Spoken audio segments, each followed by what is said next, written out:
Good afternoon, good morning, wherever you're from. My name is Chris Winters here, and welcome to the Paper Haul Coaching. Today is March 7th, 2013. Before we get started here, if you could, just give me a quick sound check. Let me know you can hear me loud and clear. And I've got a lot to cover today.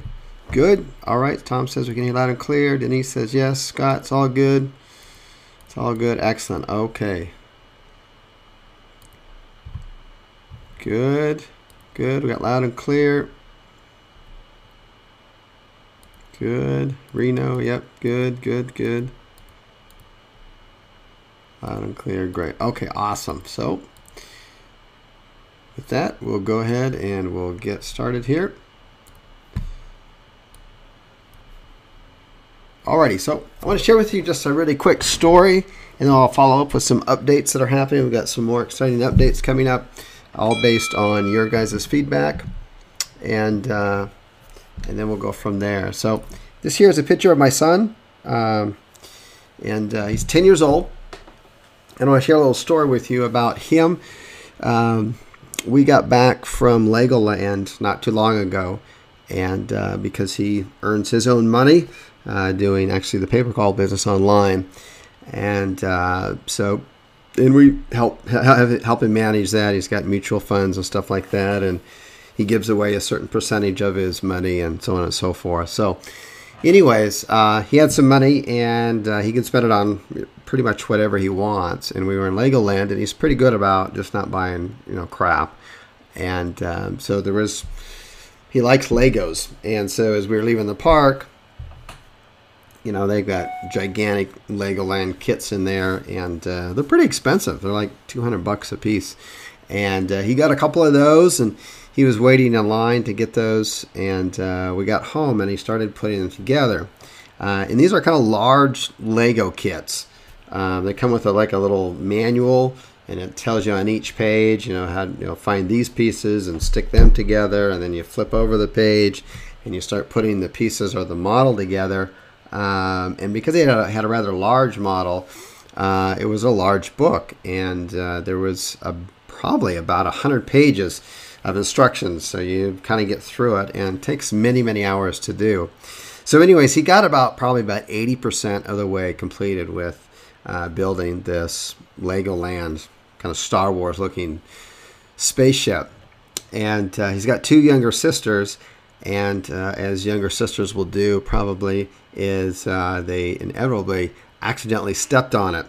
He left it on in the playroom on the floor, and they stepped on it, and it didn't break it, but what it did do is it took the pieces and broke them apart. So nothing was broken. It's just that now he had 4 or 5 pieces, and it's kind of hard to figure out where to start, because you kind of, through the book, you follow through the steps. So you put this piece together, then this one, then this one, then this one, and there's no instructions for putting that back together.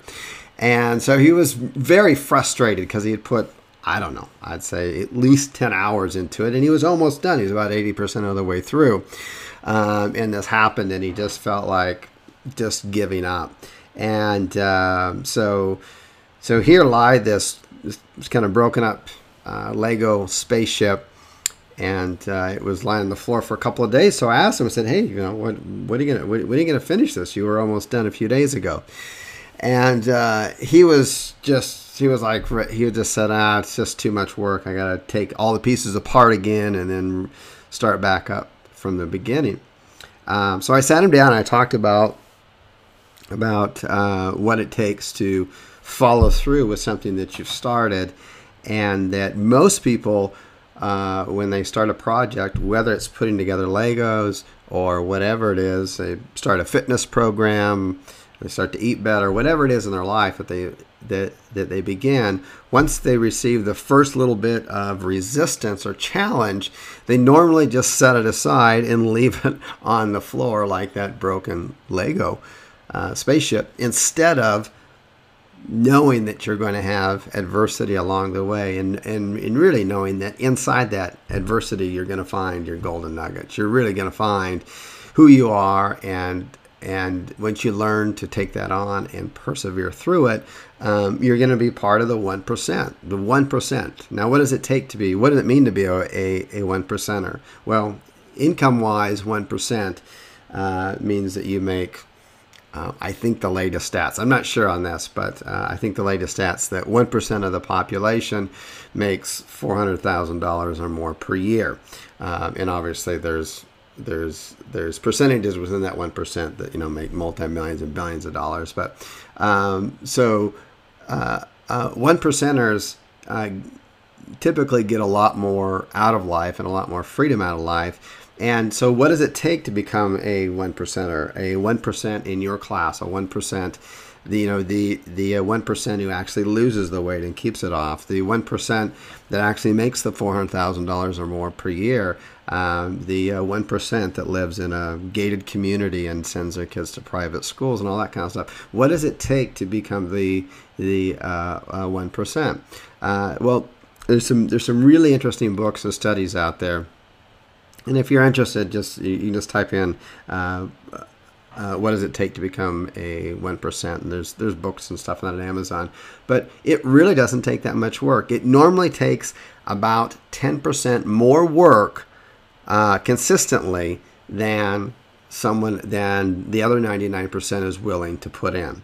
And the key thing is just about 10% more work consistently over time, not 10% more work one time on that. So there's a huge difference between a 1% and everybody else, and the difference in income and lifestyle is enormous. The gap is gigantic. Yet the amount of work that it takes to be a 1%er is in proportion much smaller.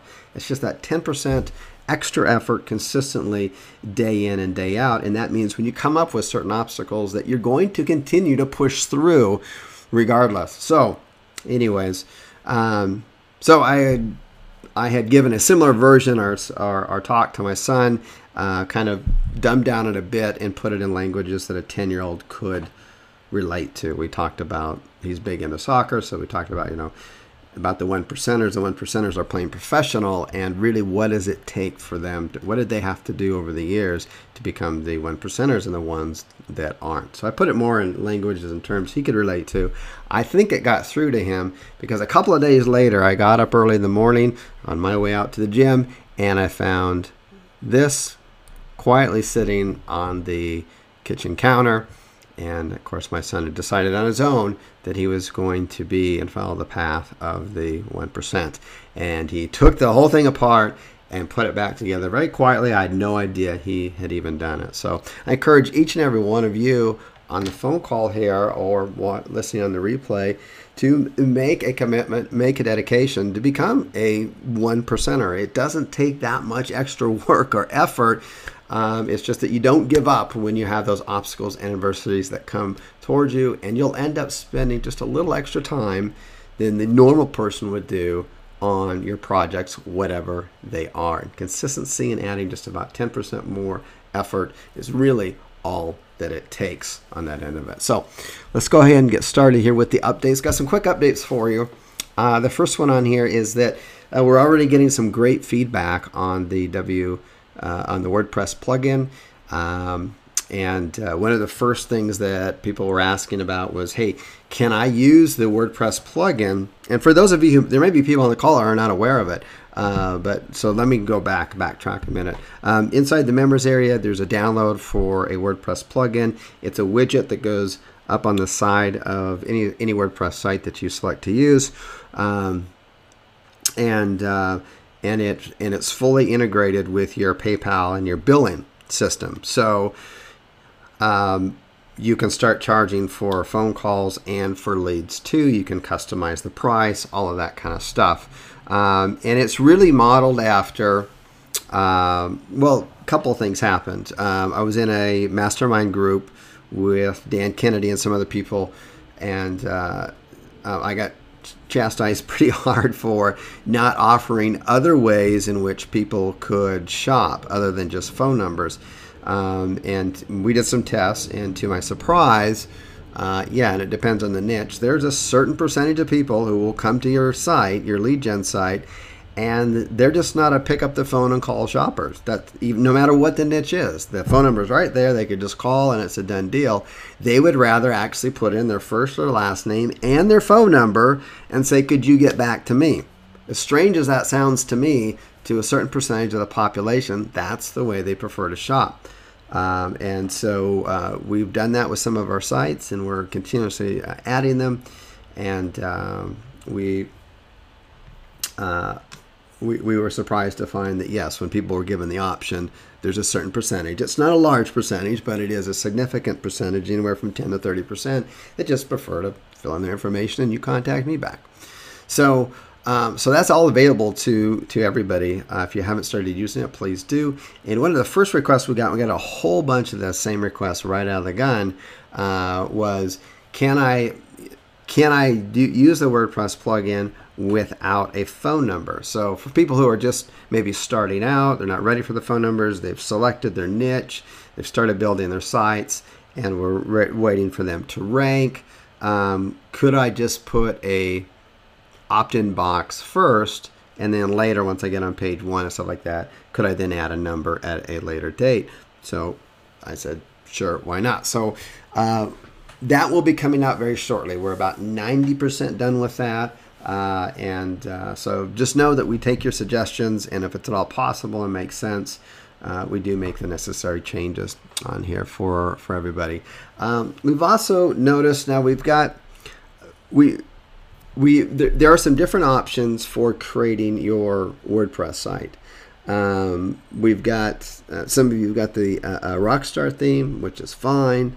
Some of you are using your own, which is, of course, perfectly fine. And some of you decided to use the kind of modified woo-woo optimized theme press, which is frankly not that user friendly. And it's just because, I've got people on my team that just can kind of do it. And so I had them make some videos on how you could do the same thing. And it's working out fine for some of you. Some of you have shared the site in private with me, and looks great and all that kind of stuff. Other people are having some challenges with it. And if you are, that's what our support desk is there for, and they can help you out. So we decided, I said, you know what, let's try to streamline this process as much as possible. So just know that we're about 80% done with creating a new WordPress theme, and the whole design behind it is that it's really kind of click, drop, very easy to use, yet you're not limited, and it doesn't, and it still looks good. So we'll be offering that pretty soon. That's obviously free to all current members on here. The other thing that we're going to be doing, and this is a request that we've had for a long time, it's a little bit more complicated to implement. I have it on my side of the software, but on the member side of the software, it just takes a lot more work.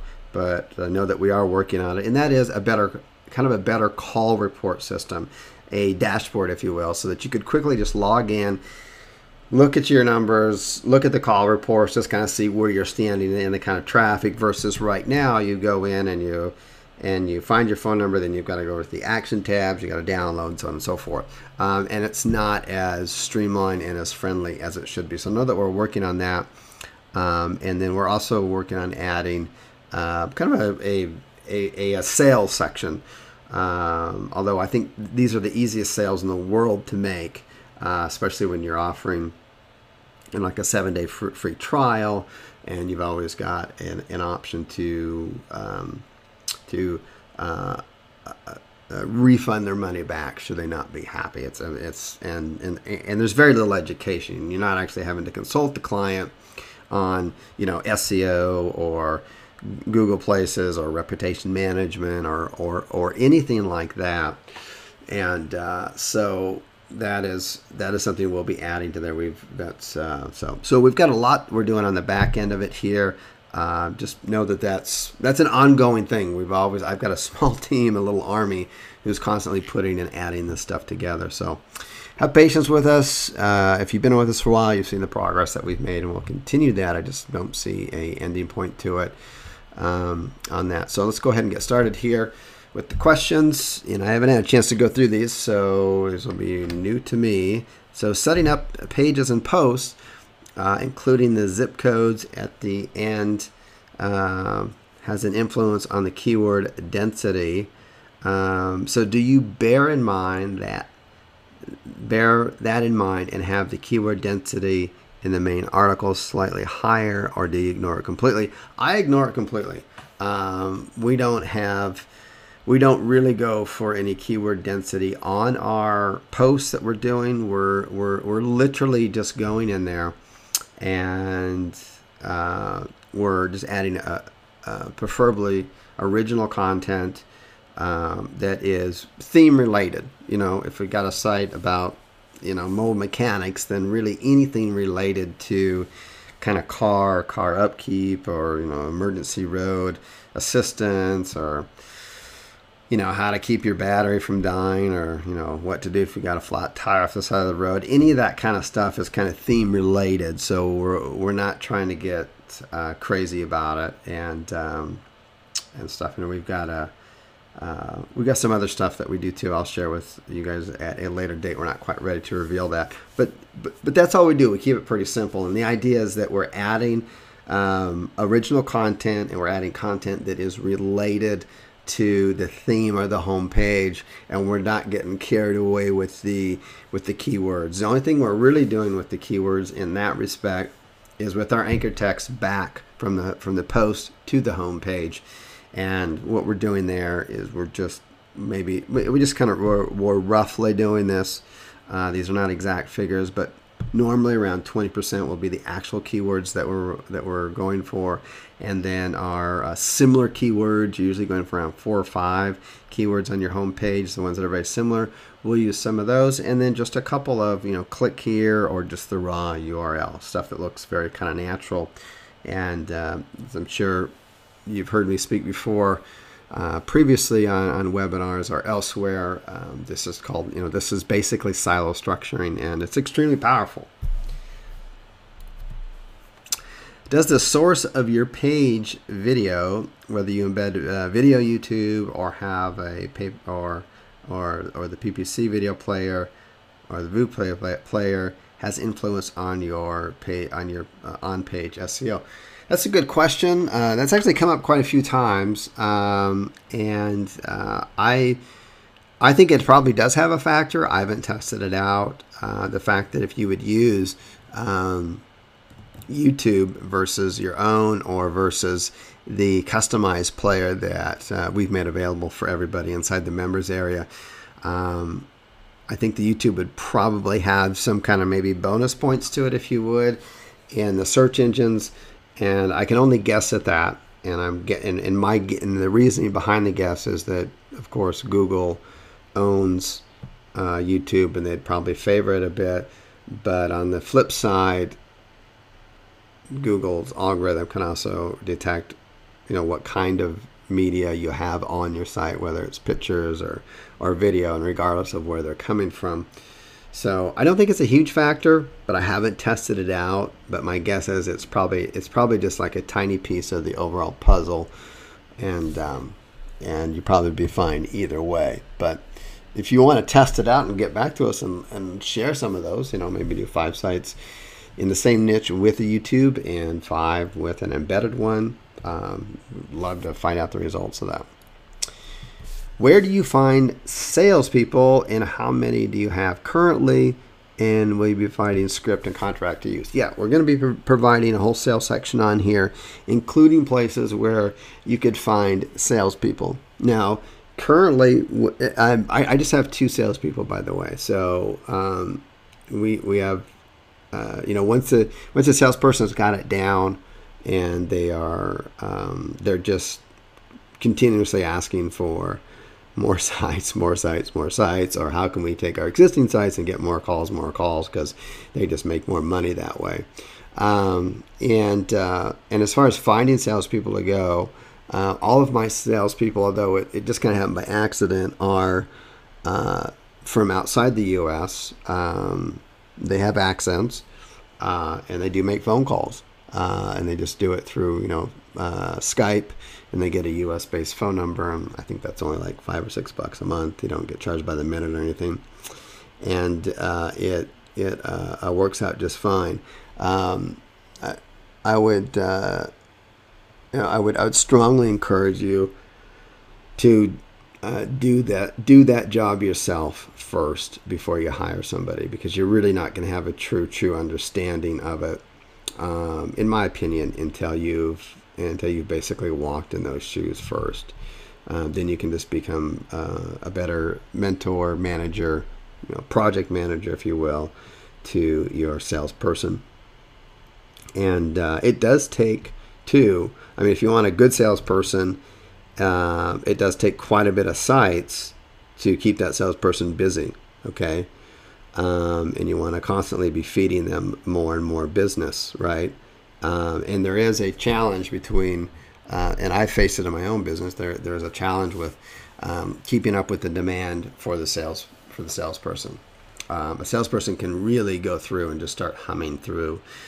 And some of the things I've been looking at and examining at, especially after getting back from Yannick Silver's underground event, is looking at offering, and I'll be sharing some of that. We're actually not just thinking about it. We're actually going to be implementing it and actually doing it. So I'll be sharing some of that.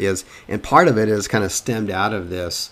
Okay, we've got salespeople that have warm relationships with existing customers, and we're offering one vertical of service, which is the pay-per-call, and now obviously email leads as well. And we have this ongoing challenge always of meeting up with their demands. I mean, seriously, if we had,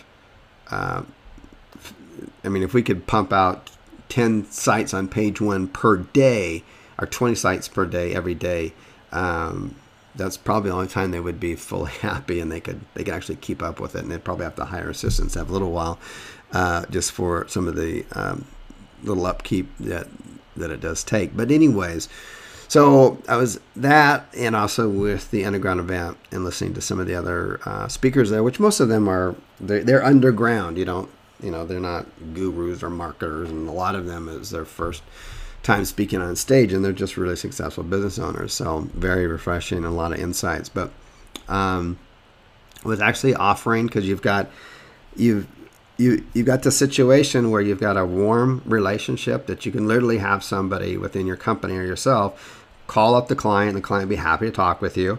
They're already getting some type of business through you, through your pay-per-call, and if you wanted to offer other services.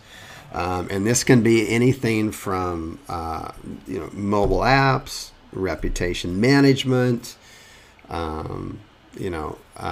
mobile sites, implementing text or SMM campaigns into their businesses, things like this. And so what we're looking to do, and this is kind of a little bit more of I'm going to say a long-term project, like not a year project, but a few months project, is because I always want to streamline the process. And one of the reasons I got out of the consultant business offline, and that's how I moved my way towards pay-per-call, because you're not consulting at that point, and so I personally don't want to get back into the consulting type business, but there is some opportunity there, because there's kind of a little bit of downtime, so to speak, and that we could be using better use of our time as a company.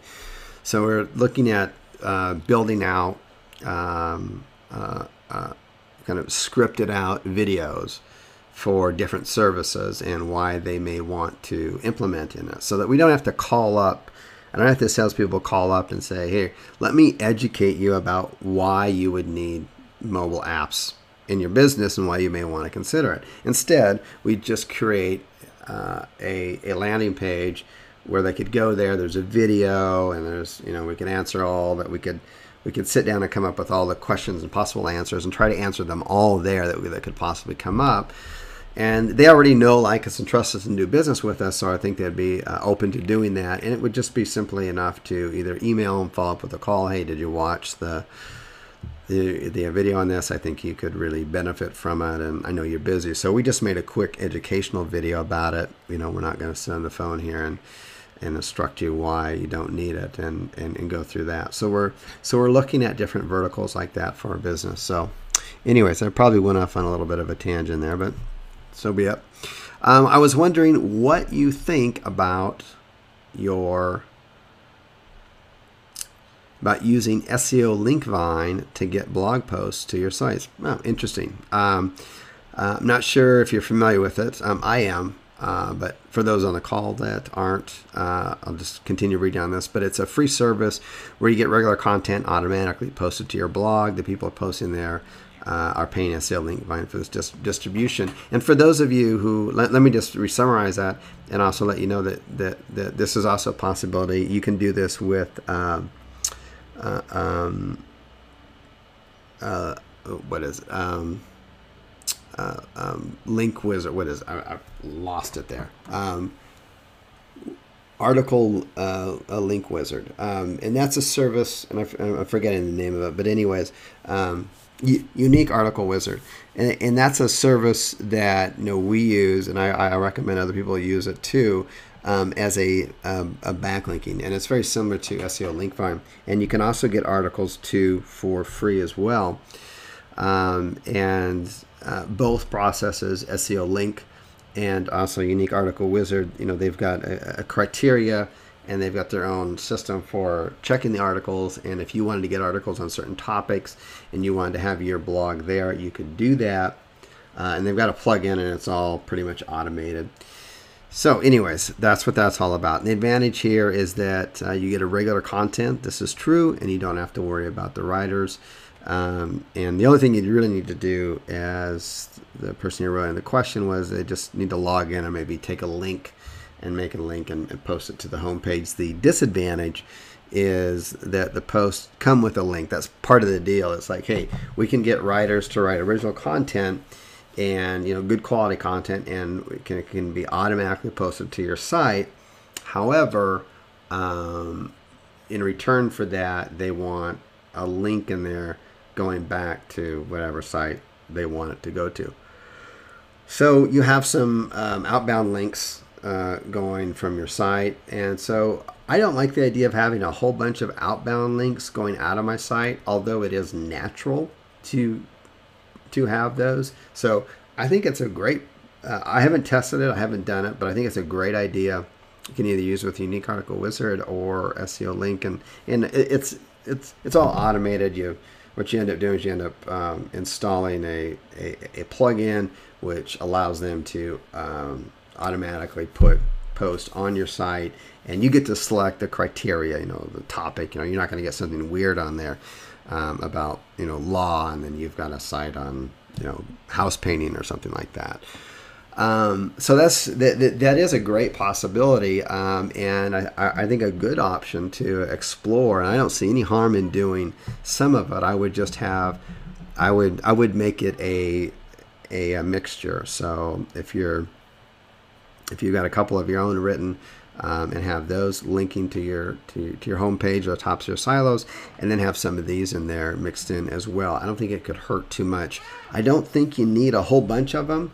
The idea behind adding posts that are relevant to the theme of your niche is that you've got a site that's rich in content, and most local sites are very thin in content, right? And you can just use like SEO Quake, and you can look at the number of pages that they have. And in most niches, especially locally, there's really not that many pages. There's maybe 10 or 20 pages at the very most. And that's kind of what you're competing against. And a lot of the pages that are already indexed are like contact us, or very thin pages about their services, and then you're coming in and adding rich content, and you have a few more pages than them. That's usually enough to kind of be very competitive and be one of the best in that class on page one, as far as when you're comparing to competition, that you have more original content. To kind of go beyond that is kind of overkill. I think you've got a certain point where you've got better and richer content than everybody else. You're adding content to it, and you kind of go from there. So great idea.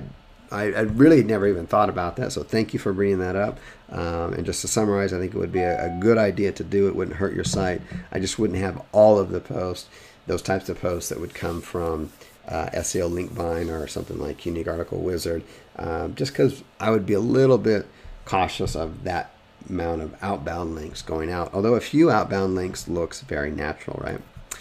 Okay, in the video player, if you insert an image as well as a link to your YouTube, it will show up if the video isn't set to play automatically rather than having a blank screen. So how about setting it up so it will play after the video is over? So video starts automatically, finishes, and then the image is loaded. Okay, so this is a suggestion on here, an outstanding suggestion. And just in case some of you are wondering what this is, let me just go to it right here.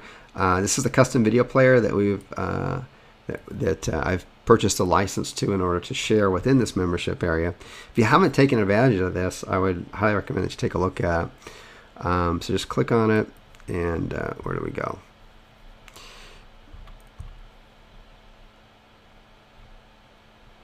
And then there's a password here, so I'll go ahead and click on it. It takes me out to another page, and I'm already logged in here. So basically, you're either going to, you're going to get your MP4 file, and there's instructions there on the previous page on how you go about doing that.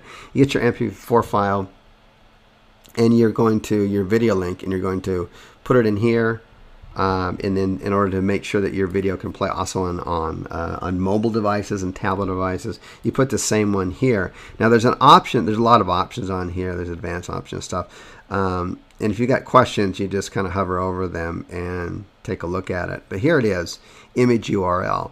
So this image URL is what this suggestion is, and I think it's a great suggestion. So even if you're hosting your videos, say on YouTube, which you take your same YouTube image and you're just gonna a URL, and you just simply post it in here, and down here as well, and you want, even if it's set on autoplay, so the minute the player comes and autoplays it, once it stops, it's just a dark screen.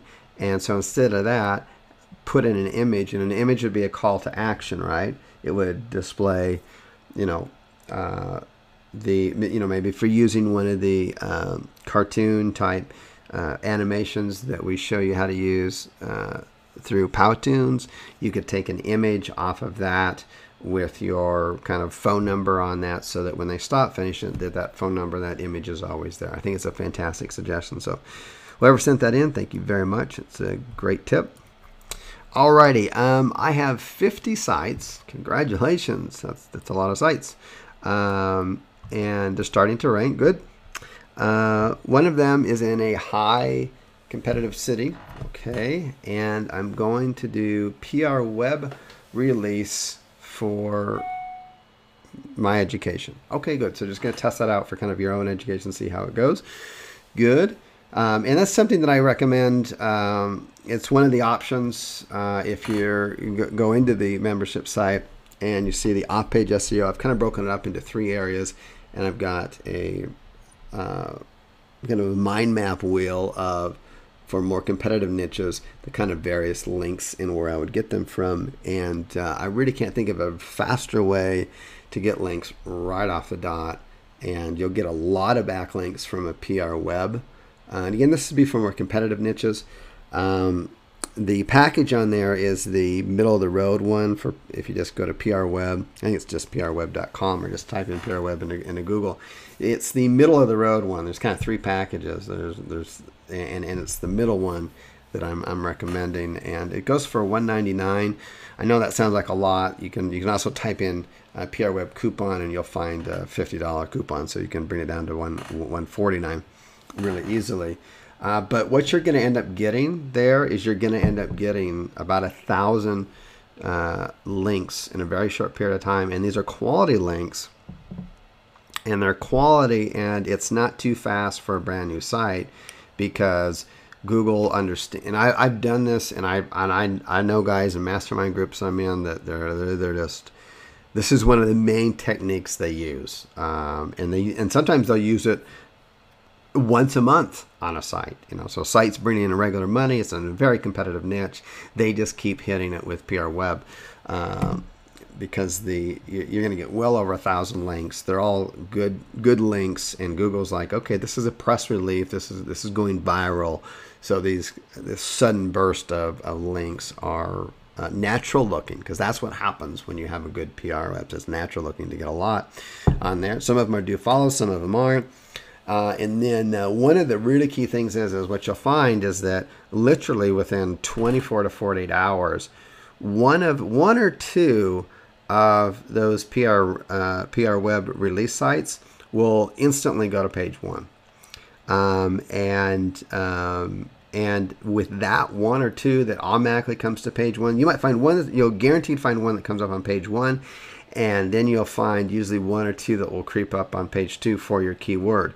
Take those 2 to 3 of those and start sending backlinks to those to keep them up there so that they actually stick on that. And you can have those. You can actually have those stick and stay up on page one for just after one blast of some really good backlinks to the one or two press release sites that already on its own naturally is up. All of a sudden you see it on page one. And it'll stay there for about 3 or 4 days. Sometimes a little bit longer, but then it'll inevitably go away. But not if you start sending backlinks to it. And we've got a few sites like that. Some local niches which I don't want to reveal. So let me show us a site. I don't know if it is there or not, but let me think of the keyword where it would show up. I think it's this one. Yep, and here it is right here. So this is Renegade Recession Made Millionaire. This is actually one of the press release sites. I started throwing backlinks on it, and it is still on number 2, and this is well over a year old. Yep, and here it is. And then somewhere in here should be a link.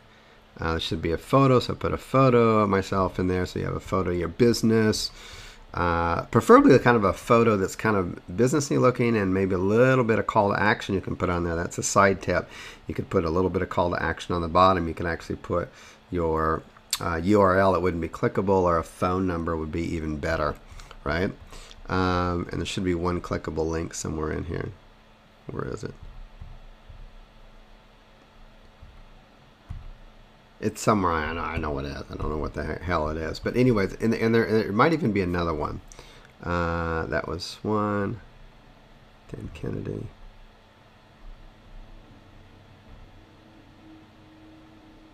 Well, that's it. But that's what I mean. There's one there on page 1, and they stick. So as long as you keep sending backlinks to them. Normally you just need to send a few quality backlinks and it'll pretty much stick. If it starts to float down, you just send some more.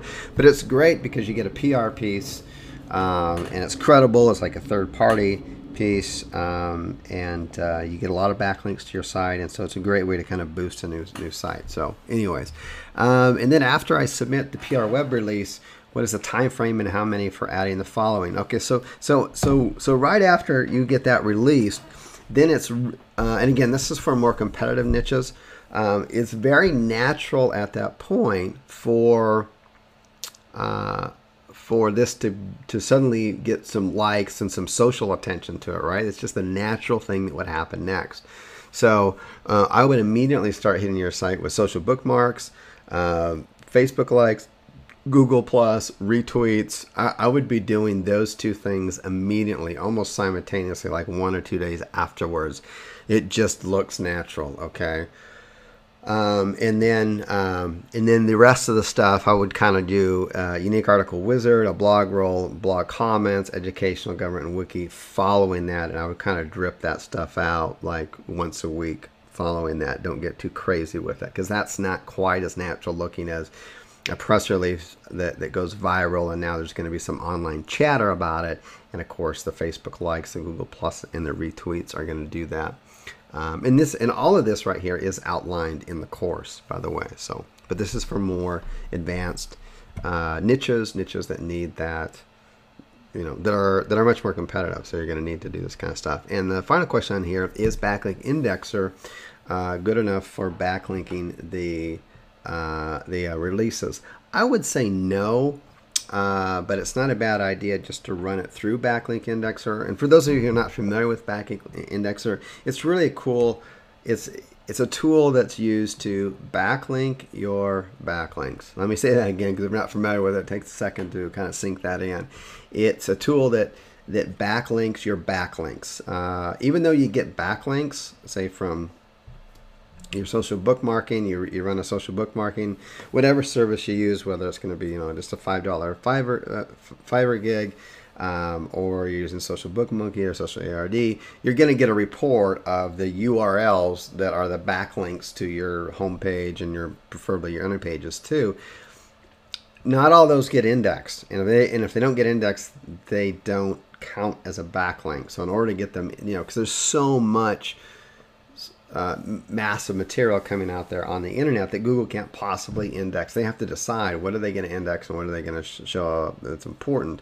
And so to help influence that, then you take this backlinker and you just copy and paste your backlinks into it, and it helps that get crawled by Google. It shows that it's getting some attention. It's not just a lone little tiny bookmarking, social bookmark, and Google has really no reason to want to index it at that point, although a lot do, but not all of them will. So using some kind of backlink indexer, or at least a free pinger at the very least, to ping it a few times, helps increase the percentage of backlinks that you would get. So I would always incorporate backlink indexer. It's good just to take any backlinks that you have and run it through a couple of times. And I go through that in the course, and there's some other free versions of it that you can use as well. Linklicious. That's another one that's in the course, and that's they have a free version of it. So, anyways, looks good. Let us know how the results go on that. I would love to find out whoever wrote this in. I have my assistant not put the names in here because sometimes people want to be anonymous, but whoever wrote this in, appreciate it. It's a great question. And when you do that PR web release, and if you want to share the results, you don't need to share the niche or anything like that. Of course, we'd keep that private. But if you want to share the results with that, how that worked out for you, and if you decide you were going to take a couple of those PR press releases that will just on their own show up on page 1, and you want to start backlinking those as well, kind of share with us how that goes. I know it'll go very well, but it's always nice to get feedback from the members. We'd really appreciate it. Alrighty. When I have 3 7 to 8 paragraph articles written to submit to Unique Article Wizard, okay, good. Can I switch the geotargeting and the keywords to reuse for a different city? That is a fantastic question. And yes, you can. Because if you're going for the 7 to 8 paragraph articles, and the way that Unique Article Wizard works is, and I think it's a great service, it's really, really overlooked by a lot of SEO people. It's not like the golden goose, but I really think it should be a part of, most people should at least seriously consider using that. And there's a couple of reasons why. First of all, the way that they have it set up and the way that you have to submit your articles, you've got to write, like if you got like one like 400 or 500 word article, you've got to break it up into little mini paragraphs. They could be like 2 or 3 sentences long, and so the person here's got like 7 to 8 little mini paragraphs, and collectively it makes up the entire article. And even though you got, say, 7 or 8 paragraphs, little mini ones, when you start mixing them up, each one has 3 different versions. Let me go back. I'm confusing myself. Let me go back. You've got let's say you've got a 7 paragraph article. So it's got 7 little mini paragraphs, and each paragraph has got a different version. It's got 3 different totally readable versions to it. When you look at that combination, you end up with, and I don't know the math exactly, but you end up with something like over 3,000 or 4,000 different unique variations when you just start substituting and randomly mixing up each paragraph, each mini little paragraph, and there's 7 to 8 of them, and each one has 3 different versions of it. And you start mixing them and matching them up.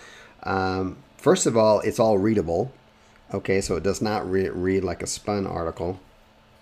And second, is that the way that Unique Article Wizard goes on, and I really like it, is that you can choose to drip out like 1 to 2 a day, which I think is fine. I really wouldn't go much higher than that, especially with a newer site.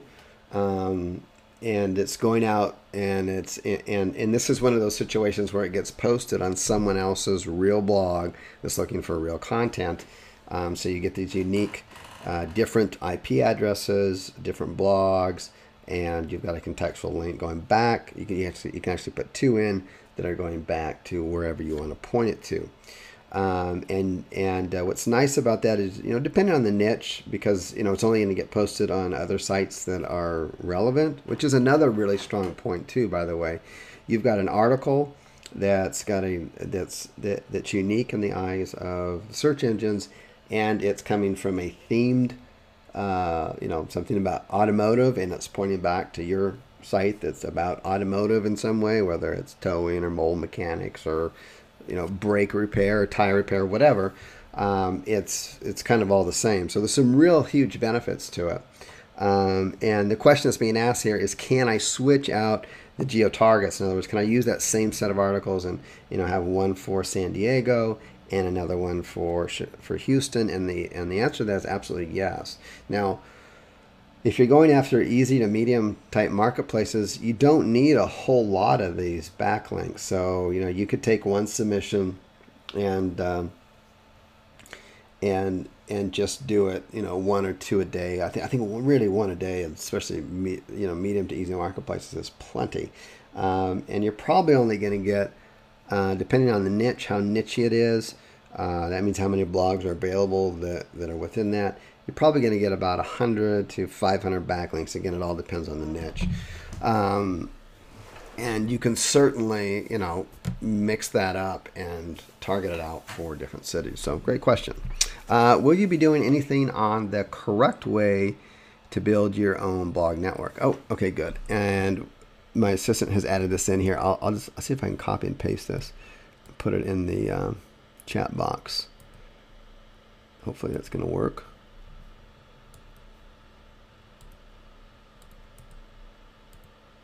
I think it did. I just sent it all to you now.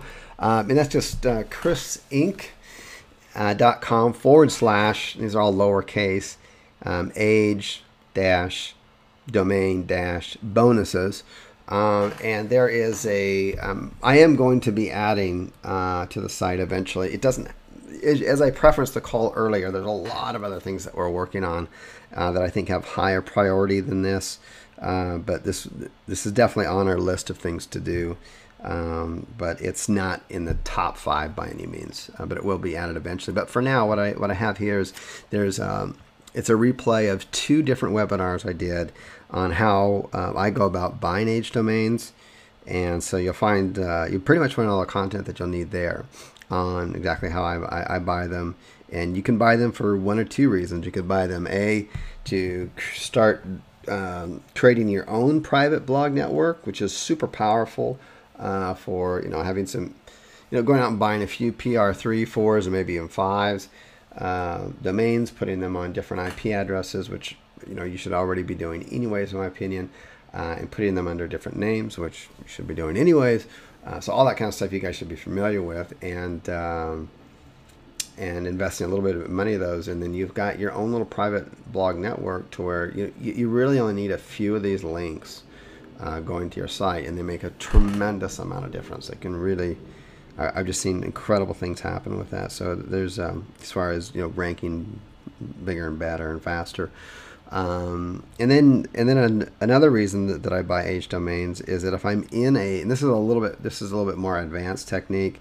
Is that if I'm in a more competitive marketplace, I will find a age domain, and I'll find an age domain that's under a similar theme. Doesn't need to be an exact one, but kind of a similar topic as I want to rank for. So if I'm into automotive and I'm in a really competitive, then I would find some kind of age domain that has something related to do with automotive, something to do with vehicles or something. And I would buy a aged one. If I'm coming to a marketplace and on page 1, everyone's 8 years old or older, and they're all PR3s and 4s. It's going to be really hard to come in a competitive niche like that. You're not going to find an exact match domain. And so it's really hard to get in there and try to get a foothold. I mean, you can do it over time, but we're talking maybe take you 8, 12 months, a year, and hours of tweaking and adding constant content and lots of backlinks and thousands of dollars. A faster way to go is to buy a age domain that's already 8 or 10 years old. So hey, you're already just as old as everybody else on page 1, and has already got a page rank, of everyone else. Everyone else got a page rank of 3 or 4. Go out and buy a page rank 4 in that similar topic or theme that's the same age.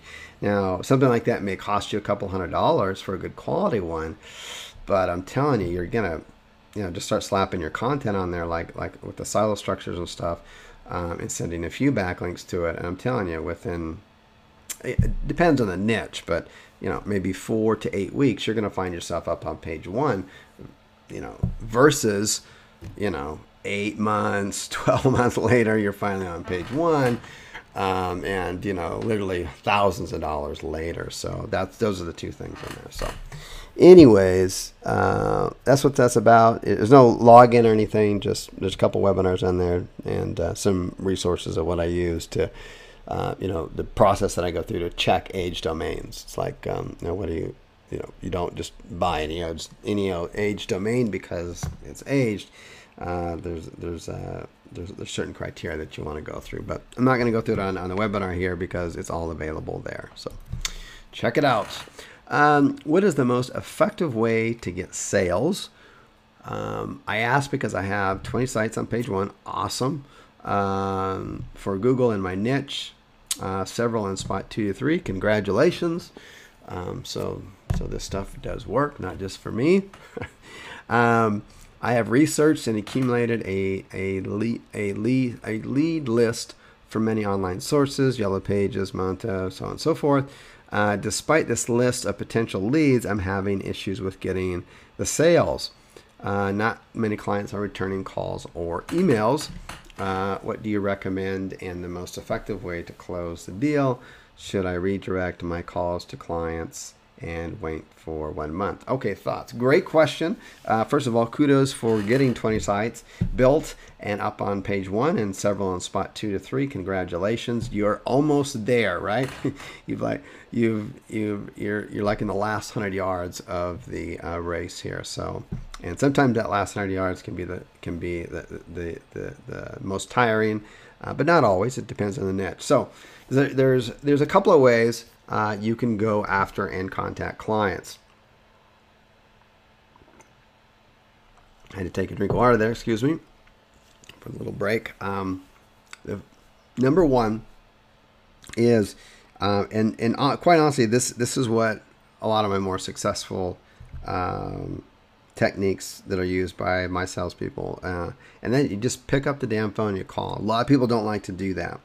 But if you just pick up the phone and call, that's usually going to be your most direct way to do it.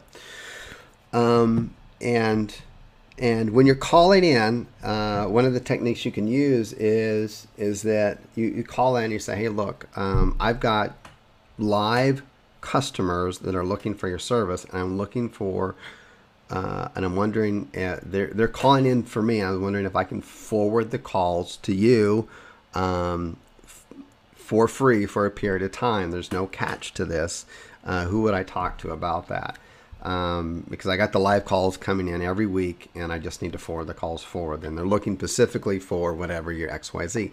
Pretty easy to get to talk to somebody about that, and we're not pulling any, shenanigans or trying to, hoodwink anybody on this.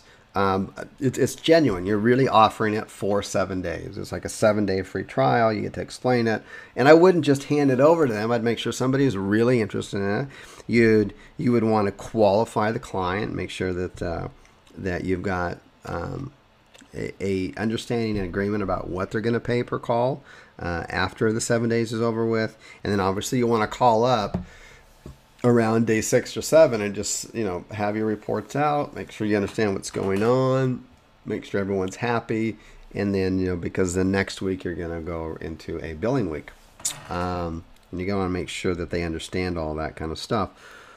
So that is one way. It's the most direct way. It's also a really effective way is to, and we're just playing around with this. We're going to be sharing the results with you guys later. I'm just not quite ready yet. Is actually sending out a physical envelope that's handwritten, that is just explaining your services, and then directing them to a URL, a phone number, where they can go and learn more about it. That followed up with a phone call goes over really nicely. Email, when the email is available, it's good. People don't always respond to it. Sometimes they just look at it, they don't recognize you, they just delete it.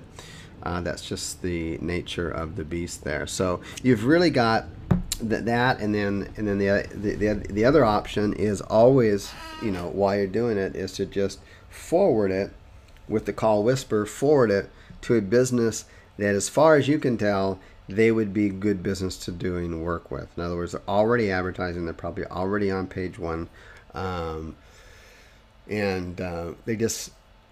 they already advertise, so they have a budget for advertising, because and they're preferably advertising on different venues, so they would be an educated customer in the sense that they would really be able to appreciate your service, because it's not like pay-per-click. Ideally, really the best darn customer we've found is customers who do and currently pay for pay-per-click.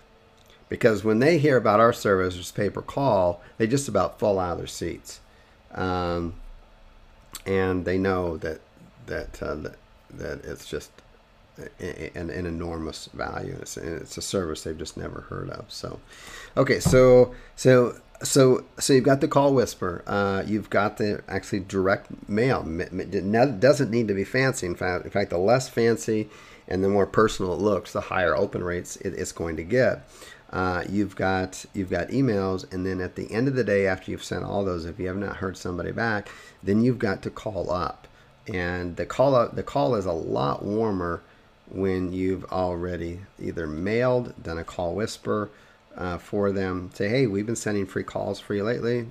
Maybe you've noticed them. It's got a little message before it says this. I wanted to follow up and see how those are going, and if you wanted to continue to receive those free calls. I mean, that's an easy entry. You're not going to get a lot of resistance from that. But so anyways, kudos for getting the 20 sites up. Kudos for getting them on page one, taking action. You're almost there. Keep persisting through. Once you've got good paying clients for those 20 sites, it's going to bring in a regular weekly income for you. And then now it's time to take those 20 sites, those 20 niches, and once you've got your clients, you've got some income coming in, preferably stay in the same niche if it's working for you, and open up another 20 out there. And that's how you start to really grow and build this business. A question for the webinar. I'm starting to use the Service Magic software. Awesome question, because I wanted to talk about this today. Service Magic software to find leads. In the spreadsheet that gets returned, the search results, there are no emails. Nope, there's not. And my question is, what do you think the best way to contact the business owners are? Okay, so this is fantastic. If you're not familiar with this, start implementing, or seriously start contemplating doing this. These are some of the customers that get it the most.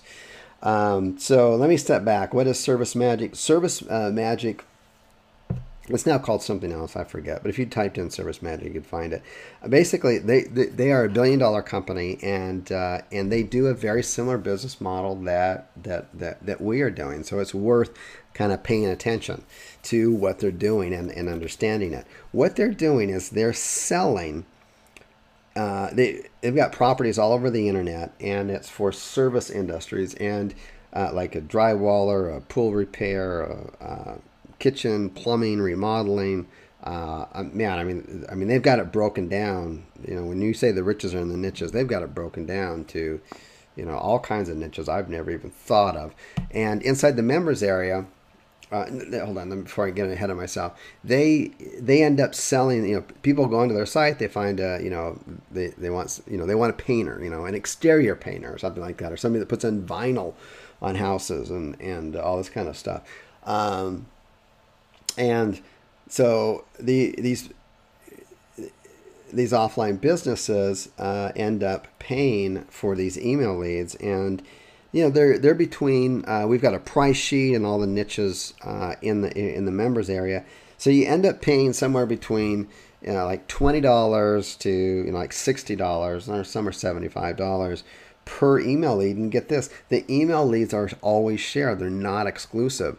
So if you're if you're into carpets, you're a carpet installer or something, or you tile floors, or clean up grout or whatever, all these kind of little service stuff niches that they've got going on.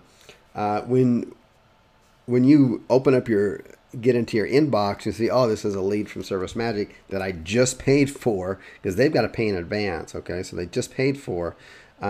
They know right away that this also got sent out to 3 others of people in their area, so they got to jump right on it.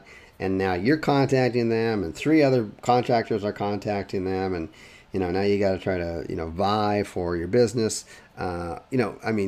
You're always going to be competing with the competition, whether directly or indirectly. So I should just kind of preface that. But now we've got a Service Magic software in there, and it's just like I think it's 5 cents or a dime, I would give it to you guys for free, but we had to do that in order to create licensing, because I don't want it to end up in the wrong hands, because we invested a tremendous amount of money in those.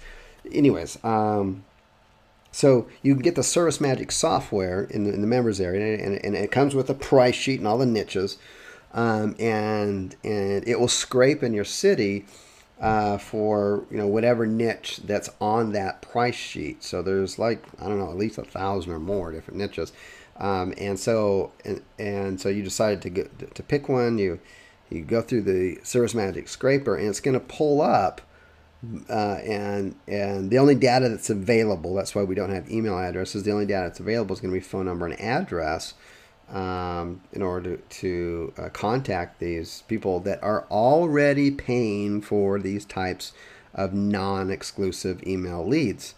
So now you come along and you say, hey, I've got a very similar but superior service to Service Magic. We've got email leads too, but they're exclusive. Only you get them. Oh, and by the way, we've also got live phone calls. So you get a combination of live phone calls and email leads. And even if you charge the same price as Service Magic, you're going to come out way ahead, and they're going to get it. It's like, oh, well, why would I say no? I'm already a paying client for Service Magic. You're going to be offering me the exact same service, except for they're exclusive, and you're going to be throwing also live calls on top of this. I'm in. Okay, see the magic there? And in addition to that, what's cool about all those niches as you start going through them is that almost all of them have got exact match domain top level available. So really easy to rank for. So so how do you get a hold of them? The best way to do it is, and again, we're going to be adding a section to this once we get all of our results back already, but it's just literally a simple envelope, handwritten, nothing fancy. This is what I got. If you're interested, give me a call. I mean, it's just that simple. The fact that it's handwritten, it's more personalized, is a higher chance that it's going to get open. Anyways, I would, how do you get a hold of them? You're going to want to mail or call them. And it's just, it's a huge opportunity for everybody, and there's plenty to go around. Okay, on to the next one here. I know you said you look for businesses you can speak to the owner. Yeah, we prefer niches where we don't have to go through gatekeepers, but it doesn't stop us from going to that niche. It's preferred if you could just, hey, here's the phone number. I call. I'm going to be more than likely speaking to the owner of the site. That's the fast track way. But suppose you had 5 potential businesses that you could reach the owner. Okay, that's a great position to be in. What other criteria would you use to select the business you would want to send leads to? For example, their site is not on page 1, the size of the company is small or large, which is better, any other criteria? Okay, that's a great question. So just to summarize the question, other than just, basically, what are some of the other criterias that I would recommend that you use to send your calls to, maybe through the Call Whisper, and also just picking out what kind of niche you would want to go into, besides just being able to have an easier time getting a hold. If you pick up the phone, there's a good chance that the owner, the decision maker, is going to make a call. And that's not always the case with all niches, obviously. But other criteria that I would look at there is, I like business, preferably, and this is not always the case, but businesses that charge a lot for a client. In other words, one client is worth a lot of money to them. So if we take a florist, for example, or someone who cuts hair, and they have kind of a kind of their own boutique, they usually have quite a bit of overhead because they've normally got some kind of storefront. And, they're charging, whatever, 15 to 80 bucks for maybe a perm or something like that. There's not a lot of profit margin per customer.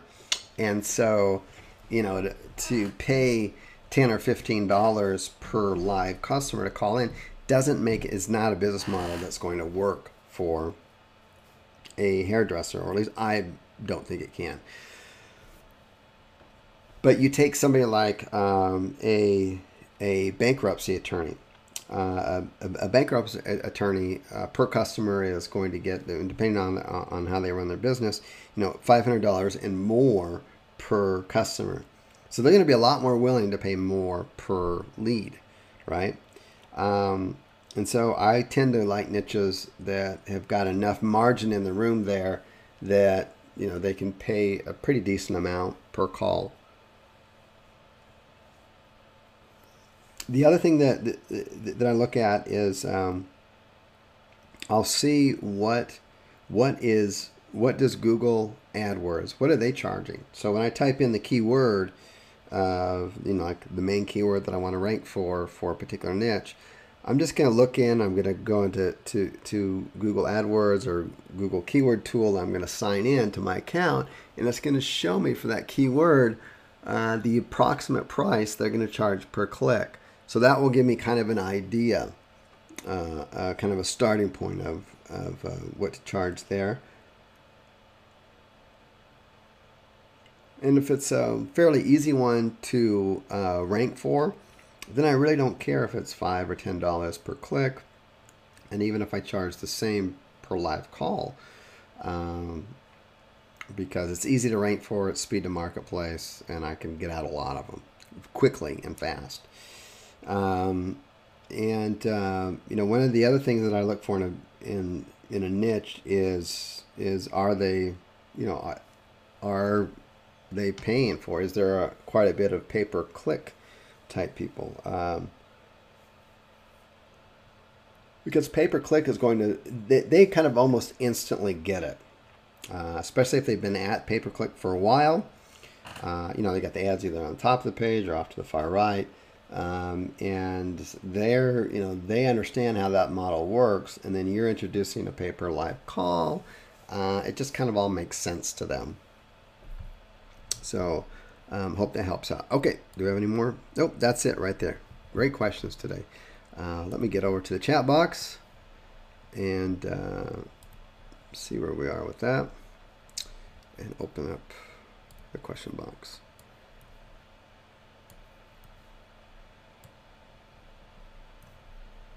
Alrighty, good. All right, lots of questions in here. Now let me slide this over so I can see the questions a little bit better, and we'll get right into them. Does that move over? No, it's not going to. Okay.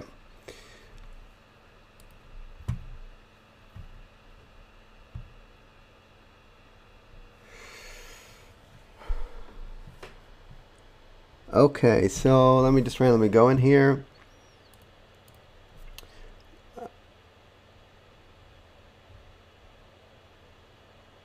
Good, good, good. Okay.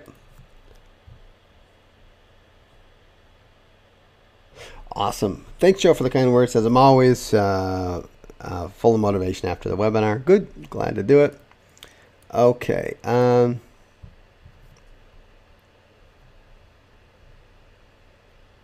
you take a look at the call recordings? It takes forever to render it, so you can listen, and you can't download them. We normally have them ready for download. That's kind of our procedure now. We have them ready for download, but I'll take a look at those.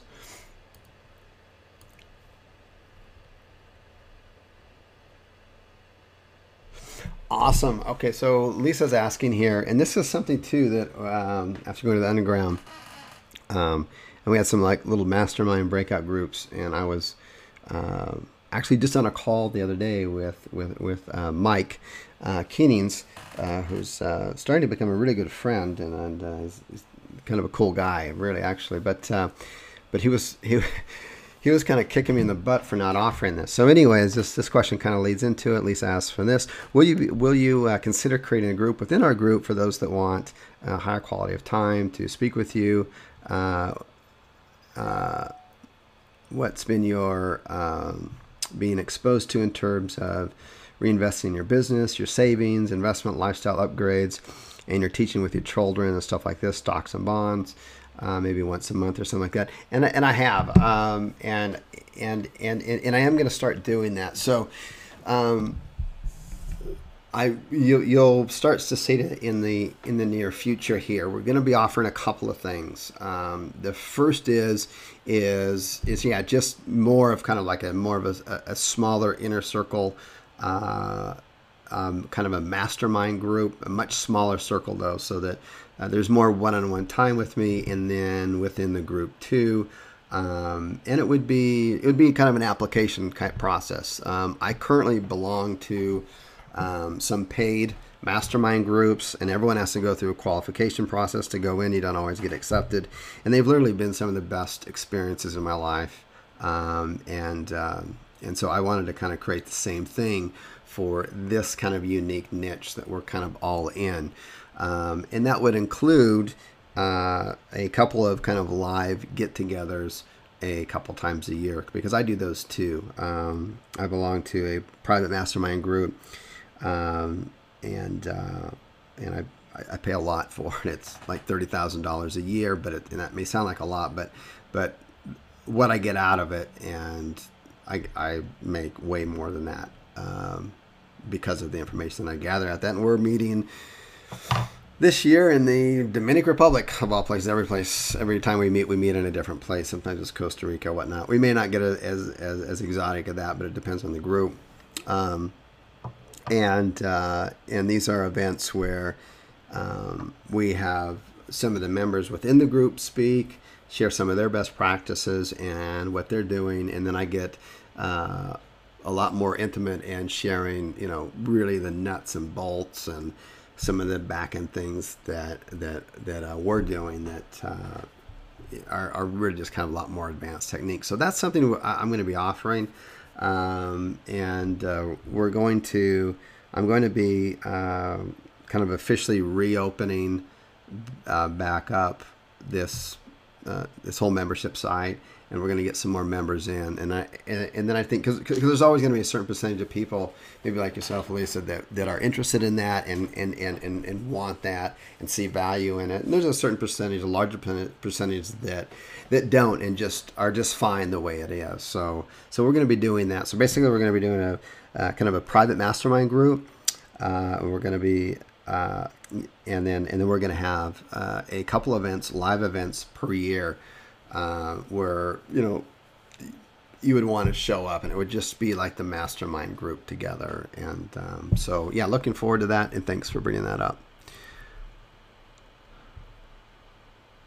Yeah, those are called psycho customers. Okay.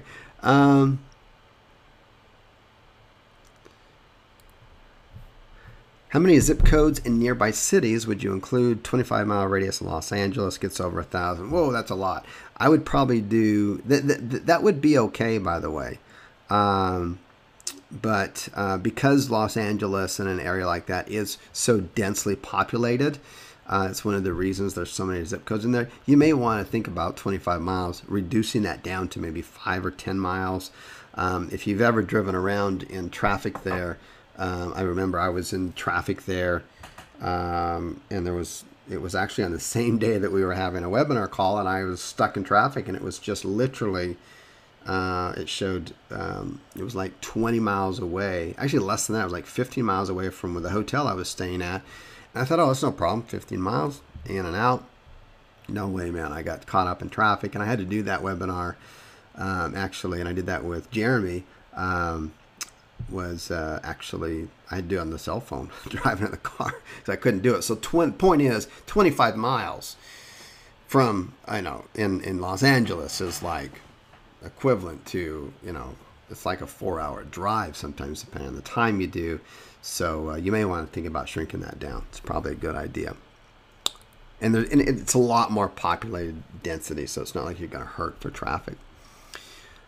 And then you would also too with that is make sure, as I'm thinking about it, you want to make sure you look at one of the experiments that I did in the experiment section, where we took the Mole Mechanic Chicago, which is also a highly density area, and we doubled our traffic, and therefore doubled our amount of phone calls that we were receiving as well, just by adding the different suburb areas in there. So you've got Anthem, you've got West Hollywood, you've got Hollywood.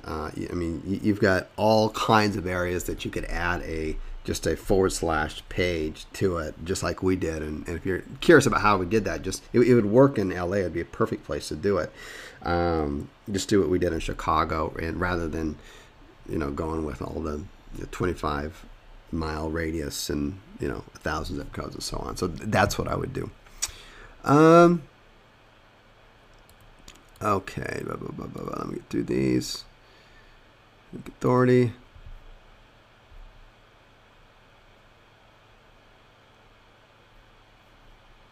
Alrighty, previously you mentioned setting up a prospective client landing page. Yes, thank you for reminding me on that, Rob. I'll make sure that we get on that. That'd be part of the sales stuff that we want to start adding to the site too. Unique article wizard and the link vein can be used on your secondary, tertiary sites building back. Oh, awesome. So, I never claim to know everything, and I get a lot of fantastic ideas all the time from members here. And Gainty, I know I'm butchering that name, and I'm sorry, but Ganti, Gainty, I think is what way it's pronounced.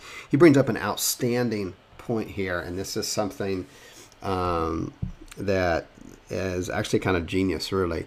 And earlier in the conversation, we were talking about someone had brought up, can you use something like Link Authority or Linkvine or Unique Article Wizard, because there's plugins there, and they're always looking for sites to put content on, and it's free. Okay, so what he's saying on here is use the articles wizard and the link vine can be used on your secondary or tertiary sites for backlinking your backlinks.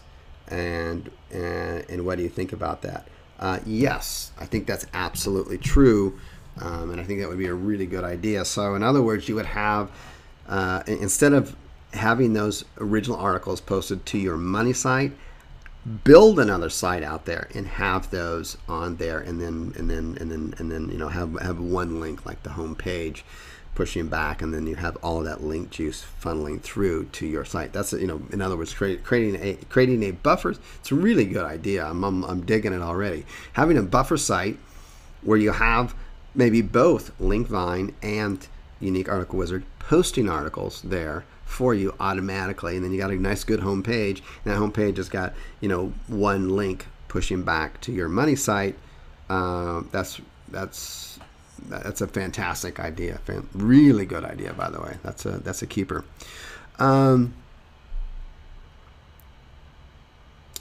Alrighty.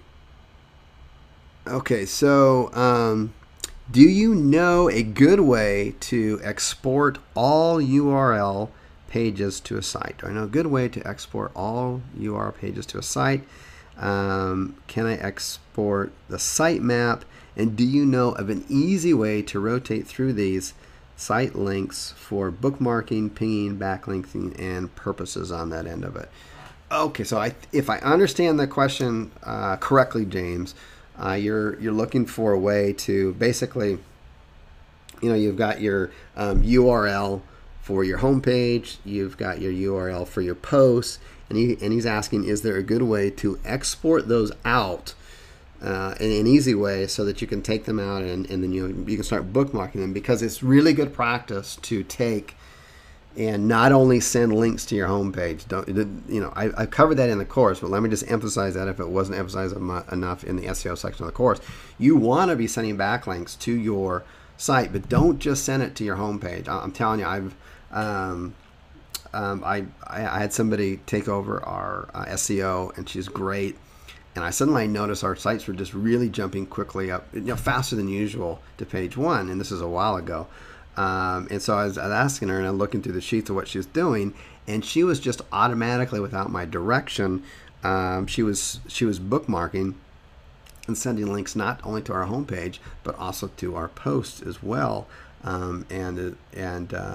We just saw really, really positive results with it. So, and the thing that's that's not like a wasted link, by the way, to like post to your or send a link to your post. And the reason is when you send it to your post, right? And the way that I'm teaching it is that post has got a link going to your homepage, so that juice passes through. But the fact that it's passing through one of your other pages just shows that your site is more dynamic, it's more interesting, and it's supporting the fact that you've got original content and others out there are noticing it, and that's why they're bookmarking it. So I'm thinking that's what your question is. How do you kind of collect those together? You know what? We don't have like a push button method, or we don't have a method for doing that.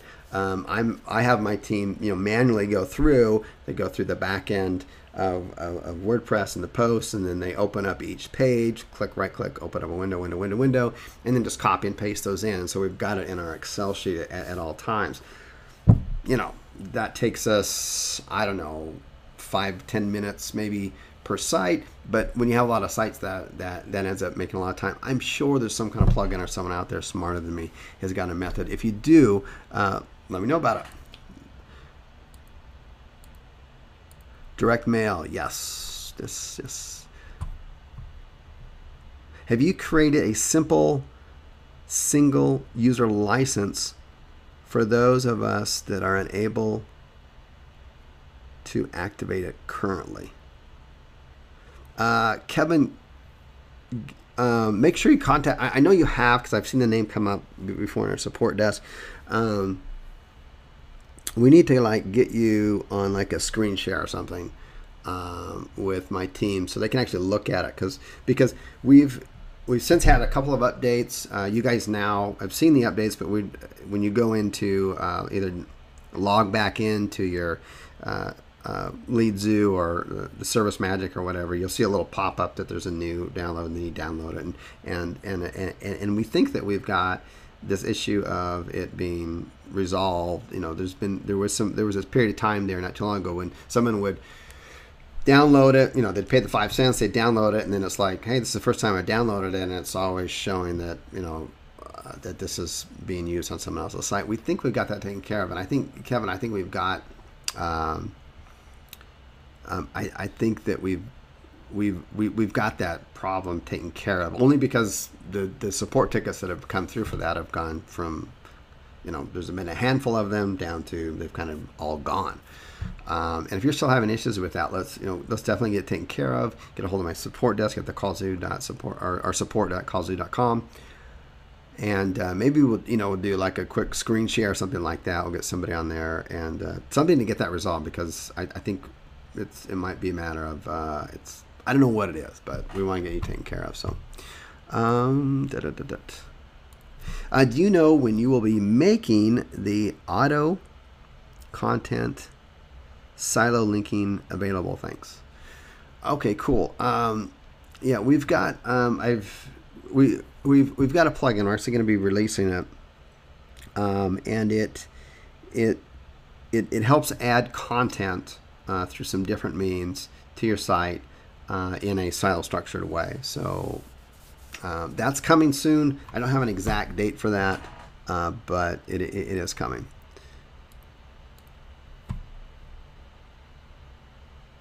Awesome idea. Suggesting get your salespeople to record sales calls. That would be the best, right? It's look over your. It's like a look over your shoulder. Ted, our Service Magic is working. I mean, we've got so many people using it. We've just got these 1 or 2 people like yourself and Kevin. We just can't quite figure it out. Definitely come back to the support desk. We want to make sure what we think it is that 1 or 2 things. Number 1 is it's not fully deleted from your system when you go to download the up one. It's still there. So you want to make sure that that the older version of your Service Magic is fully deleted out, and then you download the newer one.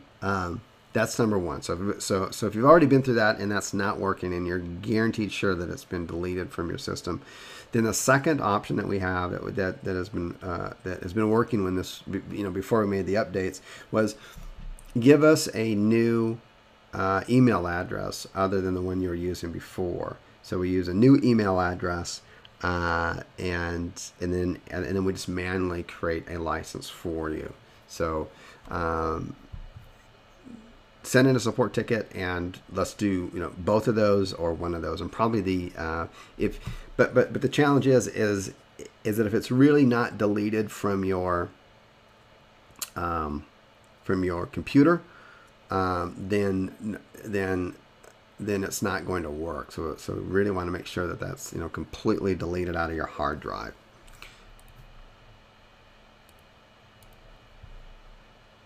Yep, Service Magic is now Home Advisor.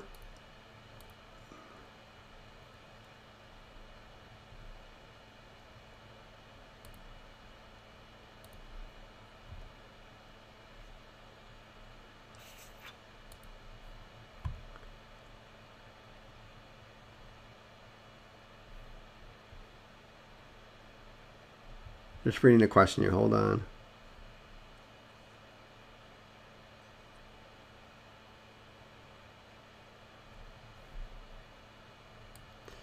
Okay, so the question is, Jeff is asking on here is, and Jeff, we've had, just as a side note, Jeff, I mean, my team has spent hours on your account, and we're glad to do that. First, we've had some issues with your account. Something weird happened there. I think that was the account where it was like in 3 days you got like 1,000 calls, but they weren't like real calls. I don't know what was going on there. Some kind of auto dollar system was plugging in or something. It was just bizarre. But we've had some challenges with that. And you're basically asking, can you create a video showing us what's supposed to happen when an invoice goes out each week from a client? We can do that for sure, and that's probably long overdue.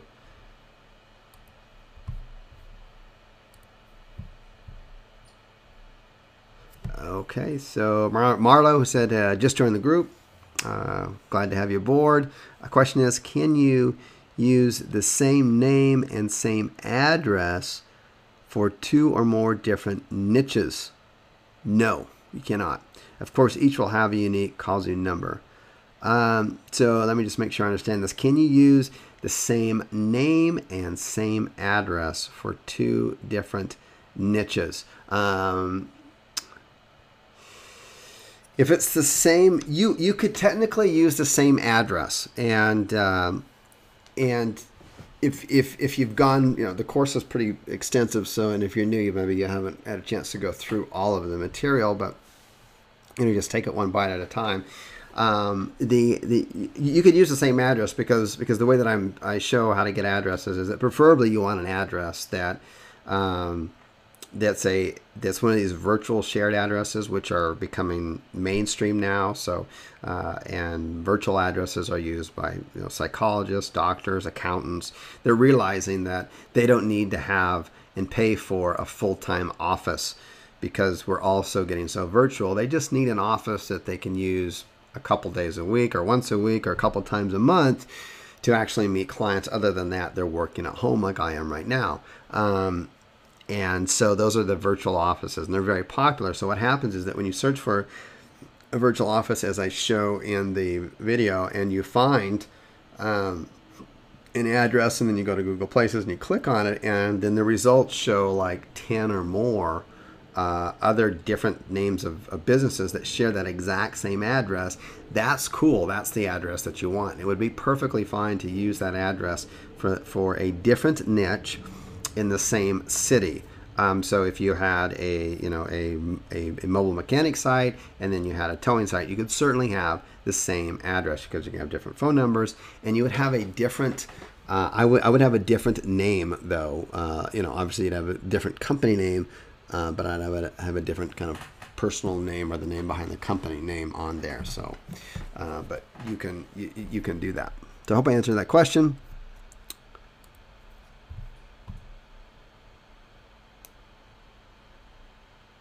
Alrighty, so Chrissy on here says that I absolutely do not like social media. Google is making a lot of noise recently about how social media, especially Google Plus, will be more and more important in the ranking of websites. Is this a concern to you, for you in the future? It's not, although there is a lot of noise out there and a lot of chatter out there, right, about the social media, the Facebook, the Twitter, the Google Plus. Now, keep in mind, the reason that Google tends to make a lot of noise about it is that Google is really trying to compete with places like Facebook with Google Plus. And they're creating some really cool stuff, like Google Hangout is awesome.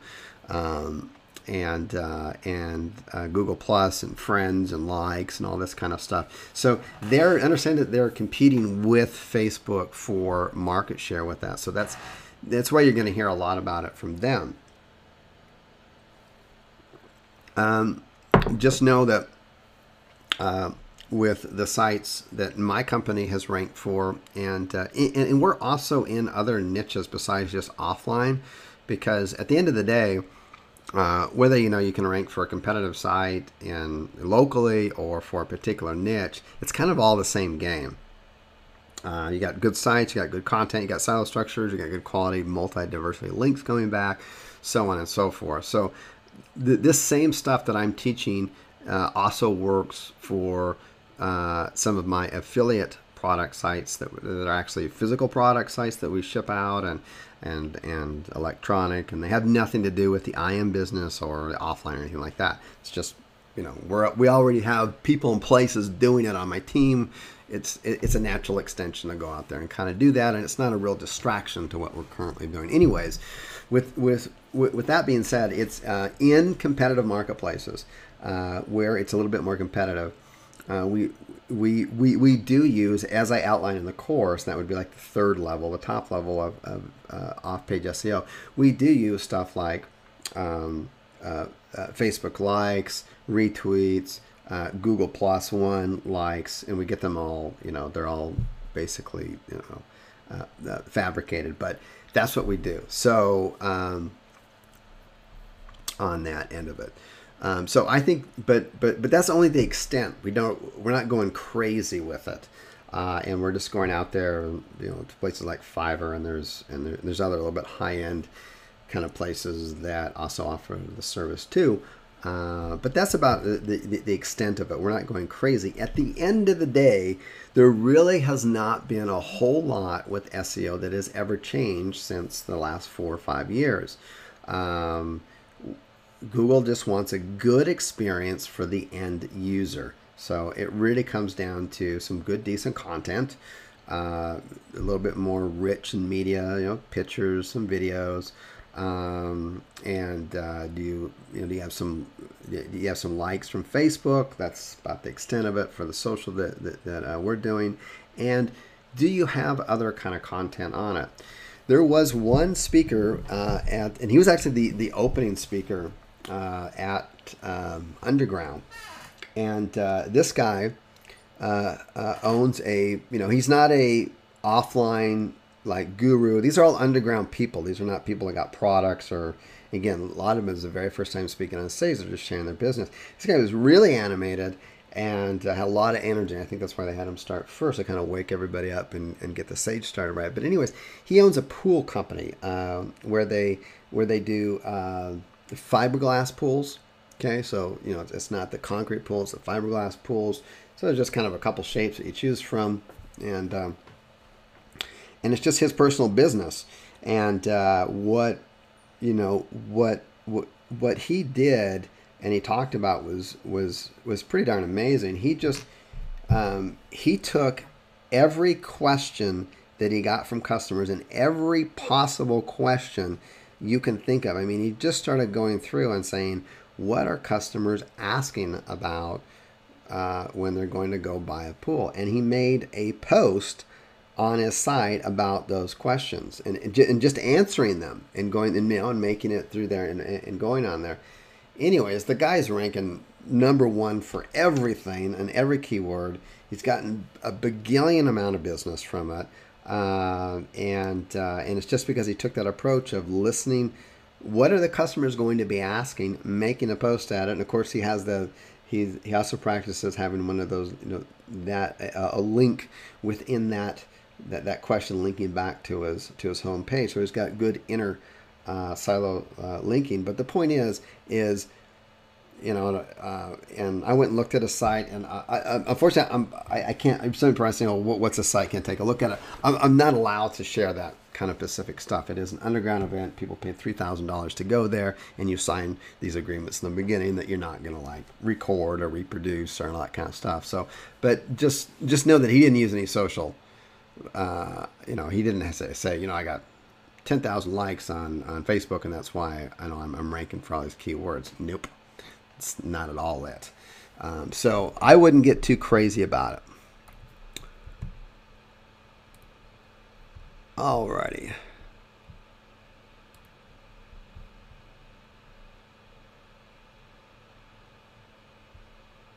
Oh, good one here. So let me put this in the chat box. Thank you very much. I don't necessarily like Black Hat World, but they got an article in here. So this is a URL, send all, and hopefully I did that right. Let me just do that one more time to make sure that I got it out. Send all. Okay, so that's a URL you can go, and they're showing you how you can extract your URLs within your site. So thank you very much for that. Alrighty.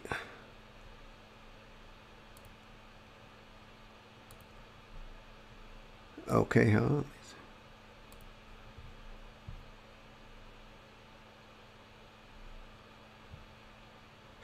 Good. Okay, so Kendrick, thanks for feedback. So Kendrick is saying here, is it for Lead Zoo? He was having the kind of same issues getting that activated, and my support team asked him to try it again with a different email address previously suggested, and that ended up working. So on that end of it. So anyways, glad to hear that, and I think we've got it all worked out. I mean, we just came out with the later version of it, and I haven't seen the I do keep a close eye on the support tickets to keep a pulse of what's going on. I haven't seen a whole lot of those coming through, so I think we got it nailed down now.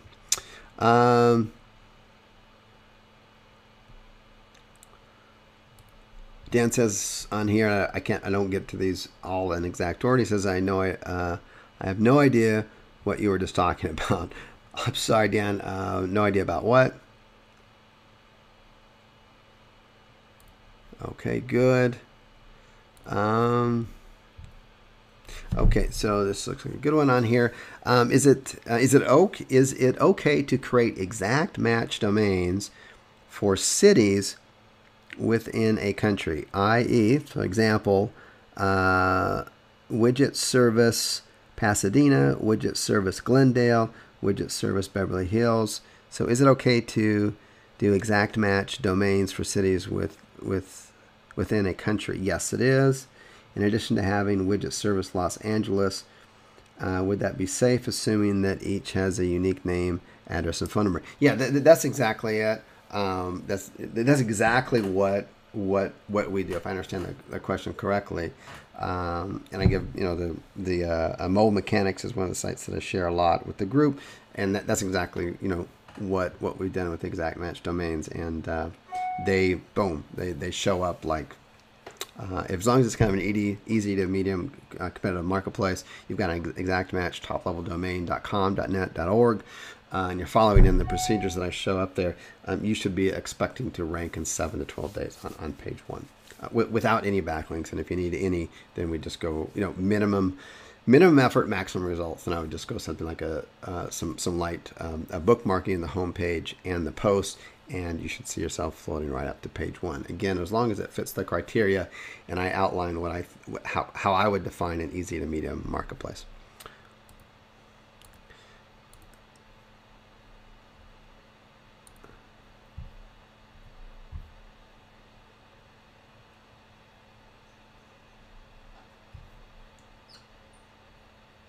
Cool.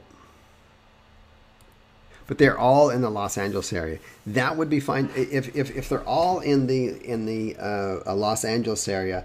I would take a look at I think it's Module 8, if my memory serves me. Area. It's the experiment section where I share various experiments that I do, and in there, there's one where I was able to in Chicago area. I think it was for Mobile Mechanics Chicago. We were able to double the call volume, and I showed and we doubled the visitors naturally. I showed the metrics and stuff for that in there. And it was by taking one root domain, which was, Mobile Mechanics Chicago, I think is what it was. And we just / and then we used the city name on Mobile Mechanics and the city name on the back end. So that's how I would do a larger metropolitan area. It worked really well for us, and I think the same tactic would work well for the Los Angeles area. Huge area, right?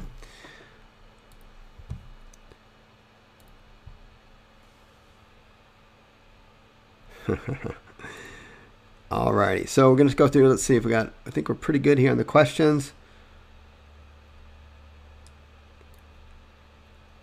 And let me get we're going. Oh, we got kind of a big question. Let me see this.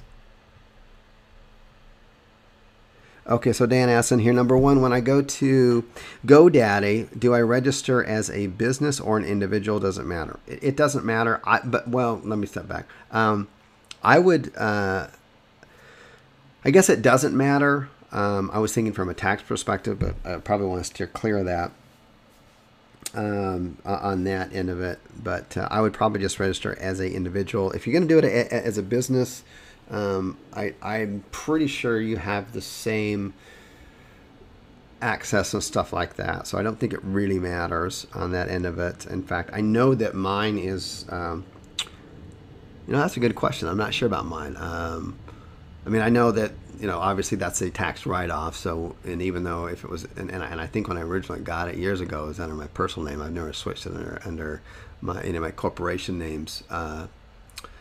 But it's still a tax write-off, and it doesn't affect me in any way. So I don't think it matters. Would be the long and short of it. What email do I use at GoDaddy when I register? Do I create a new one first, a Gmail, etc., or one that I've had for a while? So I'm assuming this is for. So I think the question is when you're setting up different domains, right? And different domains under GoDaddy.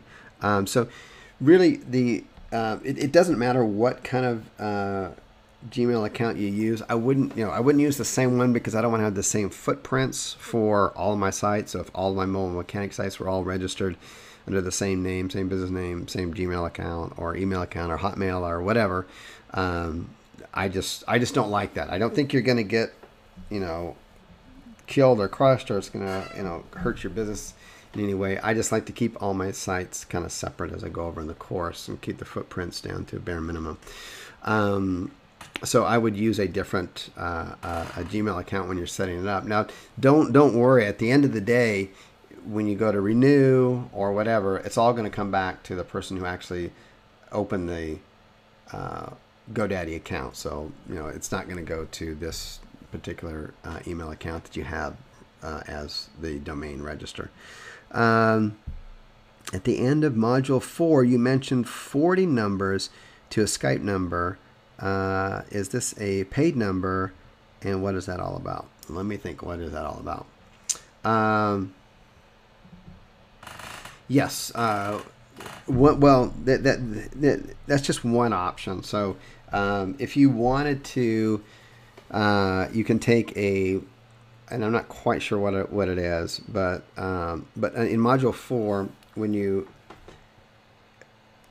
I would in the beginning, if you can do one or two things as you're building your site. You could just forward your numbers to somebody you'd like to do business with, and then as you're building your site out, they're going to get a call whisper, and hopefully they would respond to that and want to learn more as more phone calls come in. Or you can forward it to a Skype number with a message on it. And so that's what I was referring to there. But I think it's a better practice, to be honest with you, to just forward it to somebody you'd like to do business with in that particular niche. Even if you haven't had a previous conversation with them, if there's somebody who's already advertising, you can tell that they're paying and they have a budget for it, because you can see in places where they have, then that's someone who's kind of immediately going to get it out of the gun. If you're going after, we've made this mistake before. If you're going after particular niches out there that their only form of advertising is like a website they built, or they had their cousin built, and they might do a Craigslist ad, and that's about it. Those people don't get it, and they're not paying for advertising now, and they probably never will, because they don't understand from a business perspective that they've got to reinvest back in their business. Those are like customers we steer clear of immediately. So hope I got that.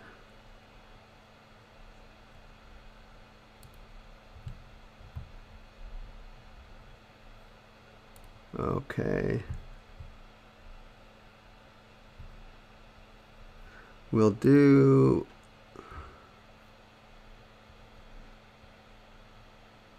Yep, and Kevin mentions on here, I discovered that when calling potential clients that you're going to get into a few bozos. Absolutely, there's just crazy people out there, right? And people that just don't get it. But there are those that totally get it, and those are the ones that you want to deal with anyways. So pick up the phone and start calling. Absolutely, Kevin. That's great advice. And we totally get that. We get people who, you're going to get people from all walks of life, and you're going to catch them at wrong times too, right? But you're exactly right. You're just going to get some people that don't get it, and they're done with, and then you're going to get other people that are like, yeah, that makes a lot of sense. Let's talk more about it. So, cool beans.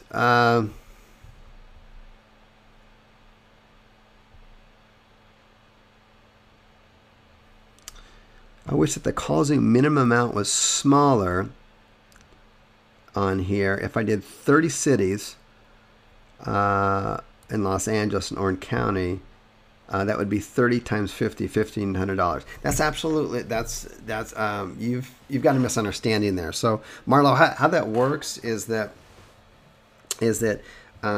because on our back end, we've got to cover the hard costs, and we're just handing those costs over to you. There's no, that's just all that is. We can't get away from it, and it's just purely the hard costs for the phone number and the minutes.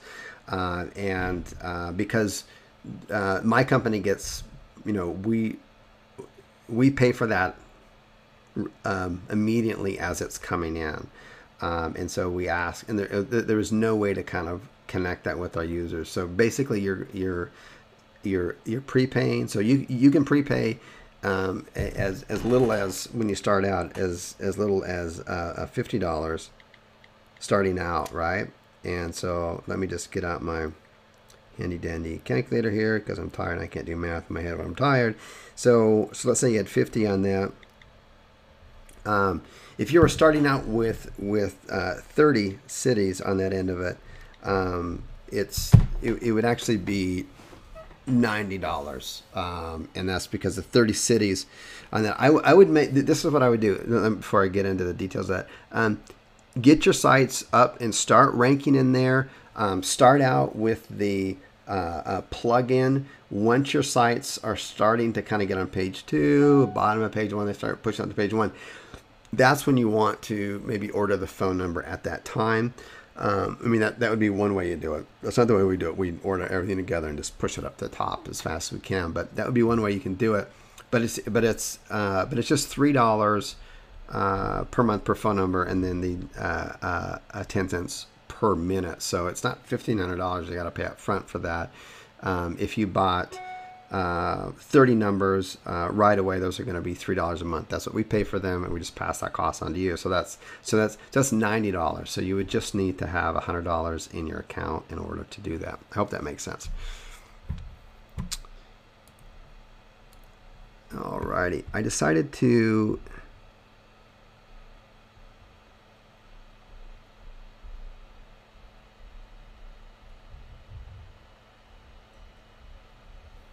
okay, so the question on here is, I decided to niche down a niche. Okay, niche down a niche. Okay, I decided to niche down a niche and not a lot of searches in Google AdWords tool. However, when looking at search results in Google searches, there are sites ranking for them for the terms. I'm guessing the best thing to do is to test with an exact match domain to see if I get calls. Yeah, I mean, one of the things, you know, when you're out there and you're looking at selecting kind of a niche and a niche to go into, you definitely want to give it some thought and go through it. There's a section in there that I've got, obviously, on how to select the niches. But one of the things that you want to be kind of careful of is, and you always want to try to add a little bit of common sense to it. So if the only criteria you're using is the number of exact searches per month for a keyword, that's not always the best way. That's just part of it. It's just kind of a gauge. So if it's showing up no searches per month, that doesn't mean that there aren't any searches in it. And that's where you'd use a little bit of common sense. First of all, if there's, you know, you search for a term and it's like, oh, there's no searches for it according to Google. But then you're also logging into the account, which is free AdWords, and then you can see what the price is, and you're saying, oh, but they're charging $8 per click. That's weird. If there's no searches, why would they charge $8 a click? And then you go and look on Google and you see paid advertising for that, then you know that there's traffic there. Okay. And it's just Google is that is for an AdWords tool. It is not for organic search tool, and Google's very clear about that. So it's just kind of to help us gauge what's going on. So again, if there's 0 searches but you see paid advertising when you search it into Google, then you know something's up. You know there's got to be traffic. Otherwise, there wouldn't be paid advertising. They wouldn't be able to get $8 or $10 or $6 or whatever the cost per click is. So that would be it. And the other thing is add a little bit of common sense to it. So let me give you an example. And this was when I was doing more consulting work, so we're not in this particular niche anymore, but when I was doing consulting site, this was for another client site. It was in a smaller city outside of Texas. I can't remember what it was. Plano, Texas, or maybe it was a little bit smaller city. I can't remember what the name of it was, but the population was like 75,000. So it was like a pretty small city, right? And it was for a auto mechanic repair. And they kind of did all general auto mechanics, you know, all types of American foreign cars and stuff like this. And when I did a search on Google for that, you know, auto mechanic plus, or auto repair, I think is what it was, auto repair plus the city name, Google's like no searches whatsoever. And I'm thinking to myself, wait a minute, there's no searches here. I mean, there's 75,000 people who live here. And let's say that, you know, maybe, I don't know, 40,000 of them are adult kind of households. They probably have 2 cars apiece. So there's probably 50 or 60,000 cars there, right? And there's a certain percentage of those that are used. So that's normally who goes to these kind of places. They kind of have a little bit older car, right? There's got to be a need for this. And a certain percentage of those people are going to look on the internet versus the yellow pages, right, for this.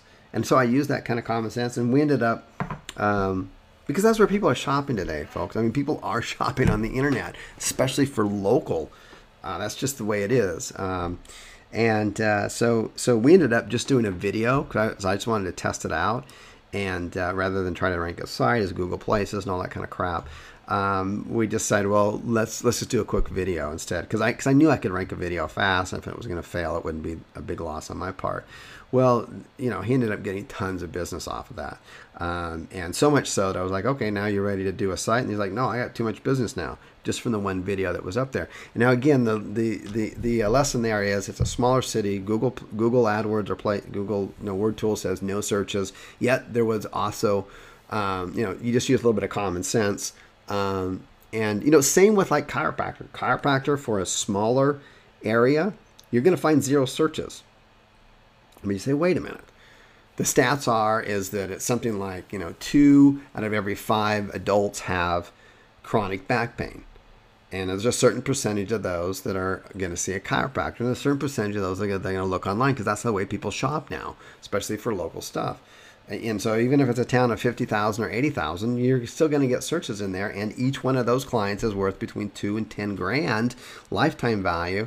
That's a hell of a lot. So, you want to kind of be careful about that kind of stuff. And the other thing is that those kind of situations that I just explained there, guess what every other internet marketer in the world does? They see that and boom, they're off to somewhere else. They're going after the ones that have thousands of searches, which everyone else is. So you're going to be able to find the exact match domain. You're going to be able to easily get that on page 1, and you're going to be able to know right away. And install the Google Analytics, or if you don't like Google Analytics, install some other one, so that you've got a feel of how many people are hitting your site and the stick rate and stuff like that. Because you are going to get a lower population, you are going to get lower search volume overall, but you're going to get to the marketplace faster, and you can find a whole bunch of those cities, right? Which means you're going to find a whole bunch of those exact match domains, and you're just going to have speed to marketplace, and now it's just a matter of how fast can you grow. So that's the way I do it.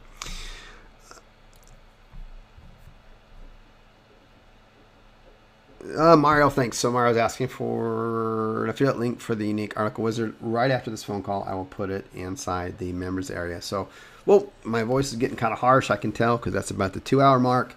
Has it been 2 hours? Yep, it's been 2 hours. That's about how long I can last. So it's been 2 good hours. I had fantastic questions. I appreciate everybody on the call here. Get out there, keep plugging away.